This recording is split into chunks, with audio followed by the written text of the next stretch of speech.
அன்பார்ந்த எனதருமை யூடியூப் நேயர்களுக்கு வணக்கம். இது ஒரு அற்புதமான பதிவு, முக்கியமான பதிவு. அஷ்டலட்சுமிகளின் ரகசியம்.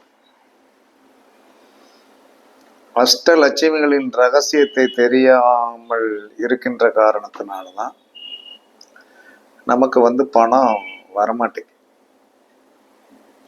அஷ்டலட்சுமிகளை பத்தி 8 லட்சுமிகள். இந்த 8 லட்சுமிகளுடைய ஒவ்வொரு லட்சுமிகளுடைய கேரக்டர் என்னங்கிறத மனிதன் தெரிஞ்சுக்கிடணும். கேரக்டர் தெரியாம என்ன சொன்னா, நீங்கள் தேடுகின்ற லட்சுமி 8வது லட்சுமி, தனலட்சுமி தானே கடைசி. அப்ப அஷ்டலட்சுமிகளின் உண்மையான ரகசியத்தை தெரிந்து அதன்படி செயல்படும் போது 8வது லட்சுமி தானா வீட்டுக்குள்ள அடி எடுத்து வச்சிருவாங்க. நம்ம 1வது லட்சுமியோ 1ல இருந்து 7 லட்சுமிகளுடைய ரகசியங்கள் எப்படி அவர்களை செயல்படுத்தணும் அப்படின்னு தெரிஞ்சுக்கணும். அது தெரியாமல் நீங்கள் என்னதான் என்ன சொல்லலாம்னா என்ன வேணாலும் செய்யுங்க, அதற்கு பலன் இல்லைன்னு சொல்ல மாட்டேன். பூரண திருப்தி, பூரண கும்பம், பூரணை அப்படின்னு சொல்லக்கூடிய பௌர்ணமி நிலவுடைய வெளிச்சம் உங்களுக்கு கிடைக்க வேண்டும் என்று சொன்னால், இப்ப 3ஆம் பிறை தெரியத்தான் செய்யும், 4, 5 எல்லாமே தெரியும். ஆனா பௌர்ணமியுடைய நிலவு உடைய பவர் தான் முழுமை. அதனாலதான் பூரணை. அப்ப அஷ்டலட்சுமிகளை அடைவதற்கு முதல்ல ஆதிலட்சுமியை பத்தி தெரிஞ்சுக்கணும். முதல் லட்சுமி ஆதிலட்சுமி தான். இந்த ஆதிலட்சுமின்னா, ஆதினா என்னது? ஆதி. ஆதி ஒரு மனிதனுடைய ஆதி, அந்தம். நீ யார்? உன்னை பற்றி நீ அறியணும். நீ எதற்காக வந்தாய்? உன்னுடைய அமைப்பு என்ன? நீ என்னதுக்காக அந்த உலகத்துல பிறந்த அப்படின்னு சொல்லக்கூடிய ஒரு சுய உணர்வை உணரக்கூடிய தன்மை உங்களுக்கு என்ன வரணும்? சுய உணர்வு. நான் யார்? என்னுடைய கர்மா என்ன? நீங்க எப்பயுமே என்ன சொன்னா, இங்க தனியா உட்காந்து உங்களை பற்றி ஒரு சிந்தனை பண்ணும் போதுதான் இந்த ஆதிலட்சுமி உள்ள வருவாங்க. ஆதிலட்சுமி உள்ள வருவோம். அப்ப தனியாக உட்காந்து எப்பயுமே ஒரு 1/4 மணி நேரம் நம்ம யார் அப்படிங்கிறத ஆழ்ந்த சிந்தனை பண்ணணும். நம்முடைய வர்க்கம் என்ன? நம்ம ஏன் இப்படி இருக்கிறோம்? இதற்கு என்ன காரணம்? அப்படிங்கிற சிந்தனைகளை பண்ணி பண்ணி பண்ணி பண்ணி உங்களை நீங்கள் உணர்ந்து விட்டீர்கள் என்று சொன்னால் ஆதிலட்சுமி என்ன செய்வா? அது ஆதியில என்ன சொல்லலாம், ஆதிலட்சுமி அந்தம். அந்த அந்தத்தை பத்தி ஒன்று உங்களுக்கு என்ன சொல்லலாம்னா உணர்த்துவாள். அது உணரும் போதுதான், உங்களை பத்தி உணரும் போதுதான் நீங்கள் என்ன சொன்னா உங்களை பத்தி நீங்க யாரு, என்ன, நம்ம குலம் என்ன, கோத்திரம் என்ன, எதற்காக பிறந்தோம் அப்படிங்கிறத பத்தி சிந்தனை பண்ணாம என்ன சொன்ன 8வது இதை போய் பணம் வரல பணம் வரல பணம் வரல பணம் வரல அப்படின்னு சொல்லிட்டே இருக்கக்கூடாது. அப்ப உங்களை பற்றி தனியாக யோசிக்கும் போதுதான் உங்களுடைய ஆதி அந்தம் என்று சொல்லக்கூடிய அந்த லட்சுமி உங்களுக்கு பரிச்சயமாகும். அப்படி பரிச்சயத்தைப்படுத்திக்கிட்டோம். நம்மளை பத்தி ஒரு சிந்தனை, நம்மளை பத்தி ஒரு சிந்தனை. அது எப்பயுமே என்ன சொன்னா காலையில இருக்கணும். காலையில நம்மளை பத்தி சிந்தனை பண்ணி நாம் யார், நாம் என்ன கர்மாவுக்காக பிறந்திருக்கிறோம், என்ன கர்மா நடந்து கொண்டிருக்கிறது அப்படிங்கிறத தெரிஞ்சு நீங்கள் செயலாக்கத்தில் இதுக்குதான் பிறந்தனா அப்படிங்கிறது நீங்களே உணரணும். இது யாரும் சொல்லி தெரிய வேண்டியது. உங்களை நீங்கள் உணர்வீர்கள். நீங்கள் எதில் திருப்திப்படுகிறீர்கள்? சாப்பாட்டுல திருப்தி படுறீங்களா? சந்தோஷத்துல திருப்தி, எதிலே திருப்திப்படுங்க? உங்களுடைய பூர்வ கர்மாவுடைய நோக்கம் என்ன என்பதை சொல்லிக் கொடுப்பவள் தான் ஆதிலட்சுமி. அதை தெரிஞ்சுக்கணும். அதற்கு அடுத்து 2வது லட்சுமி தானிய லட்சுமி. தானியம்னா நீங்க எல்லாரும் என்ன நினைச்சிட்டு இருக்கீங்க? தானியம், பச்சை பயிறு, அத்தனையும் தானிய லட்சுமி இருக்குல்ல. தானிய லட்சுமி என்பது உணவு, ஆரோக்கியம், உணவு கட்டுப்பாடு. சும்மா வயிற்றுல எதையாவது அள்ளி போடும்போது மூளை பாதிக்கப்படுகிறது. மூளை பாதிக்கப்படுகிறது. உங்களுடைய முதல் மூளை எங்க இருக்குன்னா மண்டையில இருக்கு. உங்களுடைய முதல் மூளை மண்டையில இருக்கு. ரெண்டாவது மூளை எங்க இருக்கு தெரியுமா? வயிற்றுல இருக்கு. இது யாருக்கும் தெரியாது. என்ன காரணம்னா, நீங்கள் அளவோடு சாப்பிட்டு ரிலாக்ஸேஷனா இருக்கும்போது இந்த மூளை சந்தோஷப்படுமா. நீங்க அளவில்லாம சாப்பிட்டு நல்லா எதையோ தண்ணி கறி என்னென்ன நேர்த்தியோ தின்னுட்டு தன்னிலை மறக்கும் போது வயிறு உப்புசம் எடுக்கும் போது, வயிறு பிரச்சனை பண்ணும் போது தலைவலி வந்துடும் தெரியுமா? மூளைக்கு டிஸ்டர்பன்ஸ் கொடுத்துடுறீங்க. அப்ப உணவில் ஒழுக்க நடைமுறை.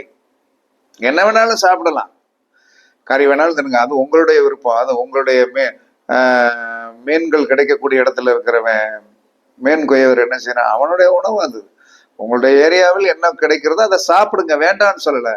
ஆனால் அதை அளவோடு சாப்பிட்டு மூளைக்கு என்ன சொல்றான்னா பிரச்சனை கொடுக்காமல், டிஸ்டர்பன்ஸ் இல்லாமல் இருக்கணும். மூளைக்கு பிரச்சனை டிஸ்டர்பன்ஸ் இல்லாமல் இருப்பது தான் மூளைக்கு சந்தோஷத்தை கொடுக்கும்.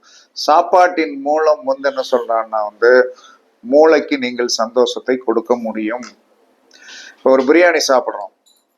பிரியாணி சாப்பிடும்போது அந்த வாசம் மூக்க தொலைக்கும் போது என்ன சாப்பிடணுங்கிற எண்ணம் இருக்குது, சாப்பிடுறோம்.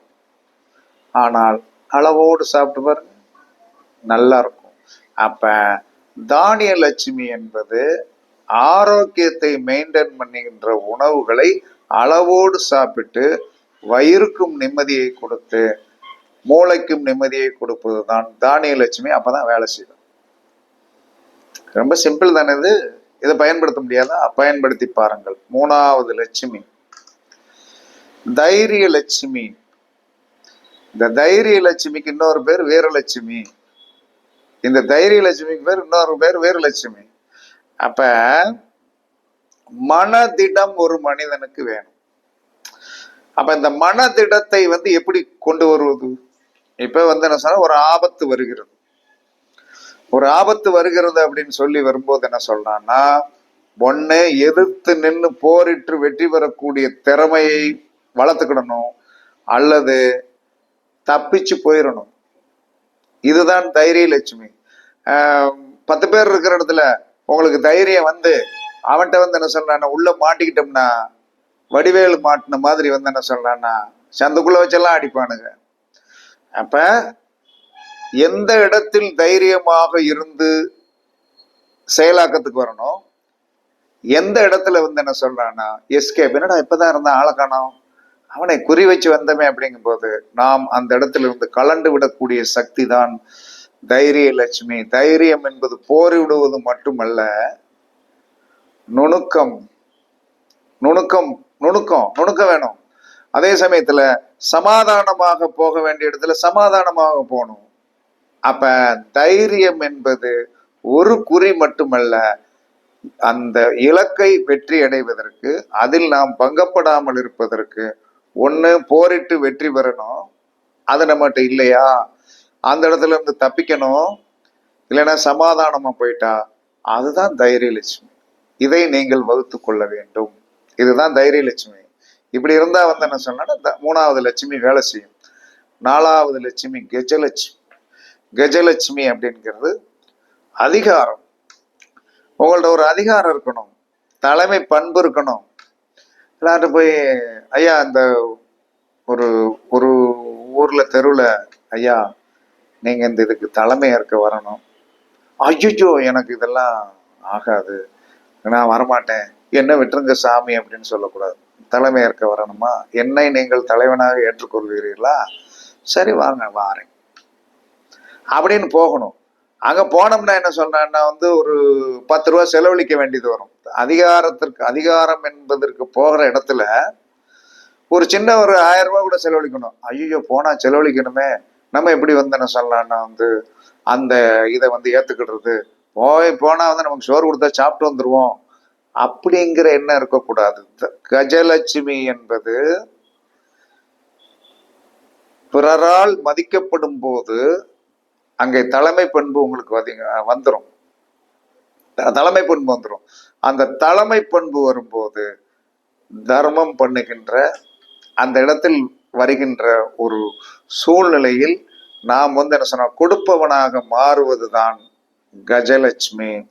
அப்ப பிறரால் மரியாதை பெறணும். பிறர் வாழ்த்துவாங்க, சார் நல்லா பேசியிருக்கீங்க சார், நல்லா இது பண்ணியிருக்கீங்க சார், ஓகே சார், வாழ்க வளம், என்ன என்ன. அப்ப அந்த அளவுக்கு நம்மளுடைய மேலாண்மை, மேன்மாண்மை, வளமான மேலாண்மை நாம் இருக்கும்போதுதான் அந்த பாராட்டு வரும், அந்த நமக்கு ஒரு அதிகாரம் வரும், நம்மளுடைய மேன்மையா தூக்கி வைப்பாங்க. அந்த மாதிரி என்ன சொன்னா கஜலட்சுமி என்பது தலைமை பண்பு. அந்த தலைமை பண்பு வருகின்ற மாதிரி நமக்கு மனோநிலை வரணும். நான் எதுலையும் கலந்துக்கிட மாட்டேன், எனக்கு ஒன்றும் தெரியாது, ஐயோ நான் அப்படின்னா கஜலட்சுமி வேலை செய்யாது. அதற்கு அடுத்து சந்தான லட்சுமி. சந்தான லட்சுமி என்பது என்னது? ஒரு குடும்ப ஒற்றுமை. கணவன் அப்பா அம்மாட்ட இருக்கும், அப்பா அம்மாட்ட இருக்கும்போது எவ்வளவு சந்தோஷமா இருக்கும். சின்ன வயசுல எல்லாரும் நம்மளை தூக்கி கொஞ்சிருப்பாங்க, நம்மளை தூக்கி கொஞ்சி அவங்க சந்தோஷமா இருந்திருப்பாங்க, பிள்ளைய தூக்கி கொஞ்சி அவங்க சந்தோஷமா இருந்திருப்பாங்க. சரி, அதுக்கடுத்து என்ன சார், நீங்க கல்யாணம் முடிச்சிருப்பீங்க, மனைவி மேல் என்ன சொல்லலாம்னா சந்தோஷமா இருந்திருப்பீங்க, உங்களுக்கு குழந்தை பிறந்திருக்கும்.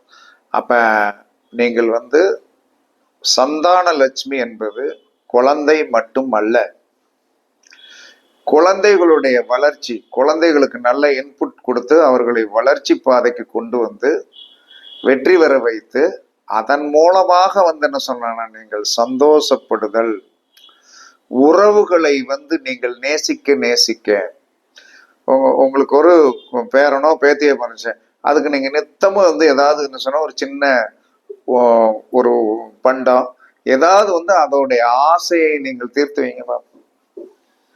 அந்த ஆசையை நீங்க தீர்த்து வச்சீங்கன்னா சந்தான லட்சுமி வேலை செய்ய ஆரம்பிச்சிடும். ஒரு குழந்தைய கேட்கும், எனக்கு மிட்டாய் வாங்கி கொடு அப்படிங்க, கொடுத்தாச்சு. எனக்கு காசு கொடுன்னு கேட்கும், கொடுத்தாச்சு. அப்படிங்கும் போது என்ன செய்யும், சந்தோஷப்படும், நம்மளை நாளைக்கு ஓடியாரும். அப்போ எனக்கு இதை வண்டியை வச்சு உருட்டு அப்படிங்க. இதெல்லாம் என்ன சொன்னா உறவுகளினால் ஏற்படக்கூடிய ஒரு பந்தபாசத்திற்கு நாம் அடிமையாகணும். உறவுகளால் ஏற்படக்கூடிய பந்தபாசத்திற்கு நாம் அடிமையாகி அதன் மூலமாக நம்மளுக்கு என்ன நடக்கணும் அப்படின்னா இது ஆயுள் நீடிச்சிடும். சந்தானம் குழந்தைகளை வைத்துதான், குழந்தை பிறந்த பிறந்தா நம்ம என்ன செய்ய, நீண்ட ஆயுளோடு இருக்கணும். ஐயோ இதெல்லாம் செட்டில் பண்ணணும்ல, என்ன நம்ம நீண்ட ஆயுளோடு இருந்தா தானே அவனுக்கு பேரனோ பேத்தியோ ஒன்று பிறக்கணும்ல, அப்பதானே நம்ம வெற்றியா இருக்க முடியும். அப்படிங்கிற ஒரு சூழ்நிலைகளை உருவாக்குவதற்குண்டானது இருக்கும். அப்ப என்ன சொன்னானோ குடும்ப பிணைப்பு, நட்பு, காதல். சந்தானத்துல என்ன சொன்னா காதலும் சேர்ந்து வரும். அது வரும்போது என்ன சொல்றான்னா அதையும் என்ன சொன்ன சமாளித்து என்ன சொன்னா அதுல பிணக்கங்களும் சுணக்கங்களும் வராமல் மனச்சந்தோஷமாக இருந்தால் நீங்கள் நீண்ட ஆயுளோடு இருப்பீர்கள். சந்தானம் என்பது குடும்ப ஒற்றுமை, குழந்தை பேரு, அறிவை தன்னுடைய சந்ததிக்கு நீங்க கடத்தணும். நீங்க ஒன்று செய்வதை உன் பிள்ளை பார்த்துட்டு இருந்தா அதே மாதிரி அவன் செய்வான். நீங்க ஒரு தர்மம் பண்ணேன்னா அப்பா தர்மம் பண்ணாரு நம்மளும் பண்ணுவோம் அப்படிமா. அப்பா கார் எடுத்துட்டு ஓட்டினாரு அப்படின்னா அவனும் கார் எடுத்து ஓட்டுவான். அப்பா அருவாள் எடுத்து வெட்டினார்னா அவனும் வெட்டுவான். அப்பா ஆக்ரோஷமாக இருந்தார் என்று சொன்னால் அந்த ஆக்ரோஷம் அவனுக்கும் வரும். அப்ப உங்களுடைய அறிவை அவனுக்கு கடத்துறீங்க. நல்லறிவை கடத்துங்கள், கண்டிப்பாக வெற்றி பெற்று விடுவீர்கள். இதன் மூலமாக என்ன சொல்லலாம்னா நட்பு, நண்பர்களை என்ன சொல்லணும் அளவலாவதல் அனைத்துமே சந்தான லட்சுமி ஒர்க் அவுட் ஆகிறதுக்கு உண்டான வழிமுறைகள். அதுக்கடுத்து விஜயலட்சுமி. விஜயம் என்று சொன்னால் வெற்றி என்ற அர்த்தம். விஜயலட்சுமி என்பது வெற்றி. அப்ப எடுத்த காரியத்தில் வெற்றி பெறக்கூடிய ஒரு முனைப்பான சக்தி நம்மகிட்ட. எடுத்த காரியத்தில் வெற்றி பெற வேண்டும் என்று சொல்லக்கூடிய ஒரு முயற்சி இருக்கணும், விடாமுயற்சி இருக்கணும். சும்மா சோம்பேறித்தனமாவே இருக்கக்கூடாது. ஒரு செயல் எடுத்துட்டோம், என்ன ஆனாலும் பரவாயில்ல, இதை ஜெயிச்சுதான் ஆகணும் அப்படிங்கிற மன வலிமை உங்களுக்கு வந்துவிட்டது என்று சொன்னால், அந்த விடாமுயற்சி வந்துவிட்டது என்று சொன்னால் நீங்கள் கண்டிப்பாக என்ன சொல்றாங்கன்னா விஜயலட்சுமி உங்களிடம் வந்து விடுவாள். விடாமுயற்சி தான் எடுத்த காரியத்தில் வந்து ஜெயிக்கணும் அப்படிங்கிற ஆர்வமும், அதனால் வருகின்ற சின்ன சின்ன இழப்பீடுகள் இருக்கு. காசு ஒன்று செலவழிக்க வேண்டியது, கழுதை விட போனா போகுது, வெற்றி வரும்ல அப்படிங்கிற மனோநிலை வந்து விட்டது என்று சொன்னால் விஜயலட்சுமி வந்து விடுவாள். அவ்வளவுதான். அதுக்கடுத்து வித்யாலட்சுமி. வித்யாலட்சுமி என்பது நம்மகிட்ட ஒரு கல்வி இருக்கணும், ஒரு ஞானம் இருக்கணும், நம்மகிட்ட ஒரு அறிவு இருக்கணும். புதிதாக ஒன்று கற்றுக்கொள்ளும் போது, புதிதாக வருவதை கற்றுக்கொள்ளணும். எப்ப ஒன்னவே இருக்கக்கூடாது.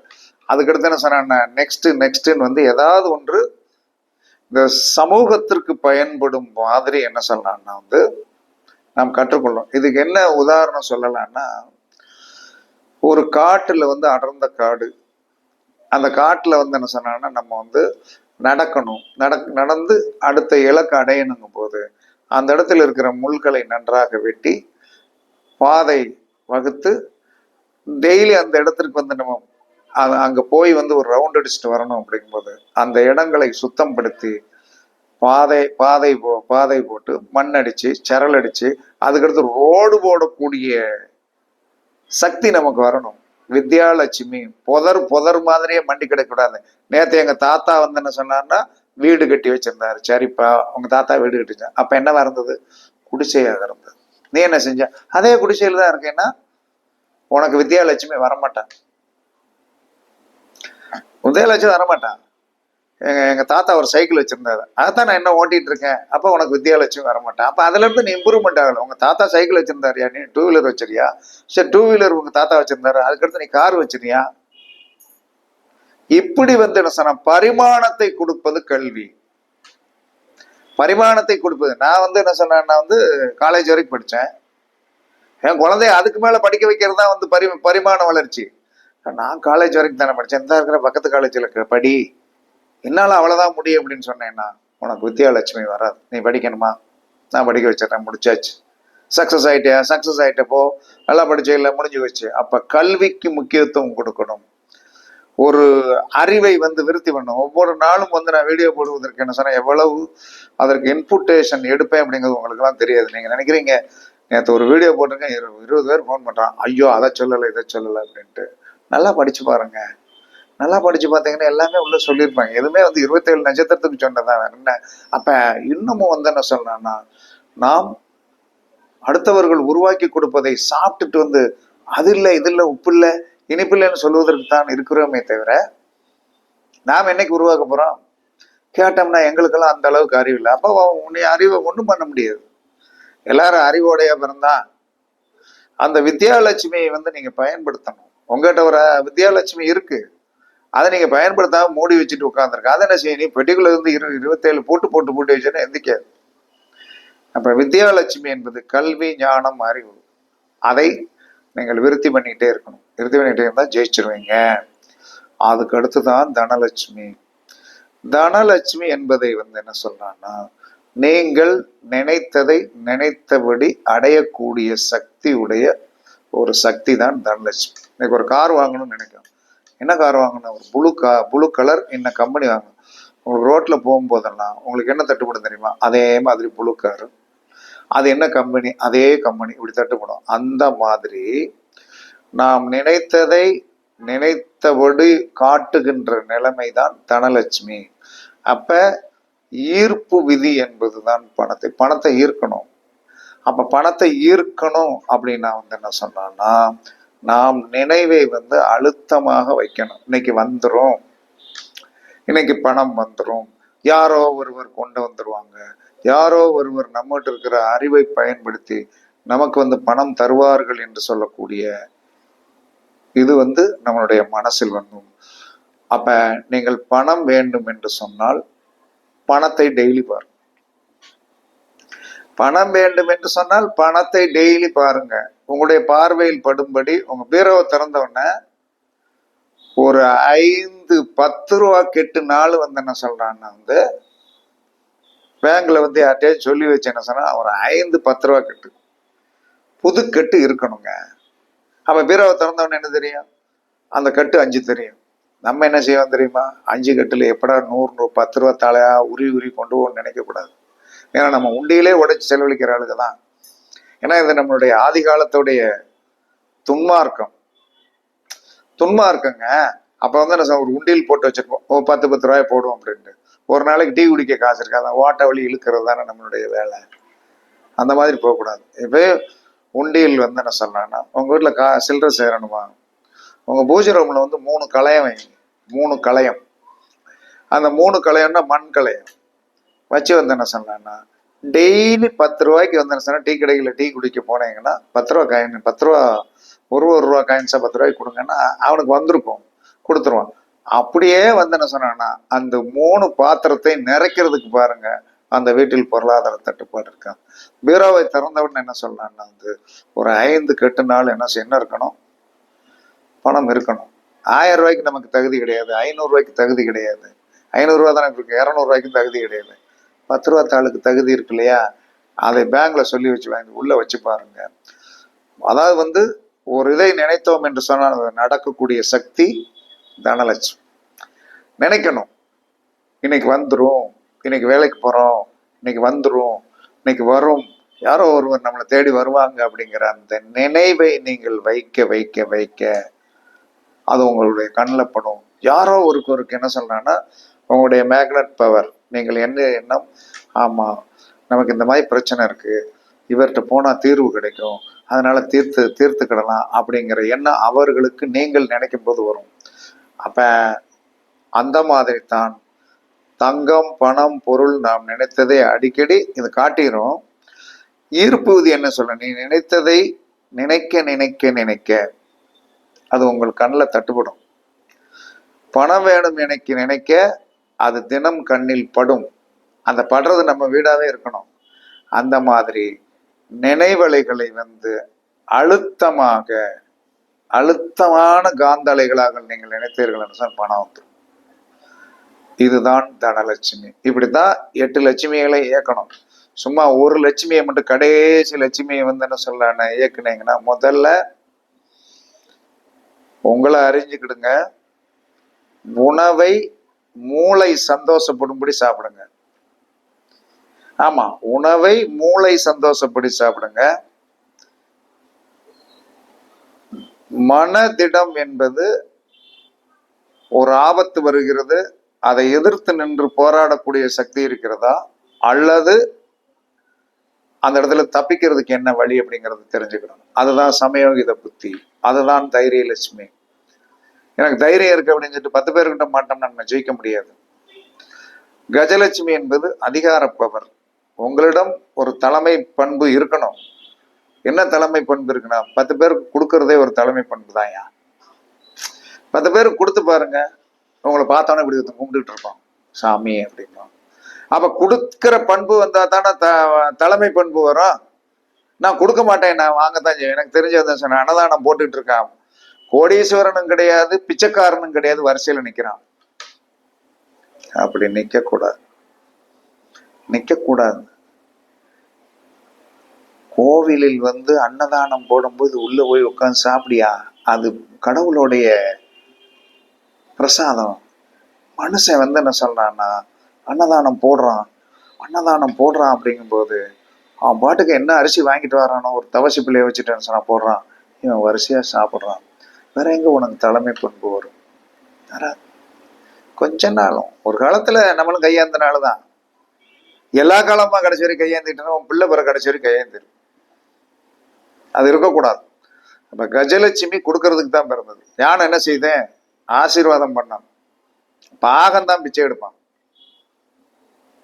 யானை உணவை கொடுத்தா வாங்கித்தீங்க, அது வயிற்று பசி. பாகம் பாருங்க, துட்டை வாங்கிட்டு இருப்பான். சந்தான லட்சுமி என்பது குடும்ப ஒற்றுமை. குடும்பத்தில் கலகலப்பு இருந்தாலே வந்து சந்தான லட்சுமி வந்துடும். கஜலட்சுமி என்பது எடுத்த காரியத்தில் வெற்றி பெறக்கூடிய முனைப்பு இருக்க வேண்டும். வித்யாலட்சுமி என்பது கல்வி, ஞானம், அறிவு. தனலட்சுமி என்பது நினைத்ததை நினைத்தபடி நம்மளிடம் கொண்டு வந்து சேர்க்கக்கூடிய அற்புத சக்தி, அதுதான் பணம். பரிச்சித்து பாருங்கள். இதே மாதிரி ஏழையை இயக்குனீங்கன்னா 8வது தானா வந்துடும். புரிஞ்சிருச்சா? இதுதான் அஷ்டலட்சுமிகளின் ரகசியம் என்று கூறி உங்களிடமிருந்து விடைபெறுவது சிபி பாறை ஜோதிடர் சாதி ராகவன் ஜெயபாலாஜி.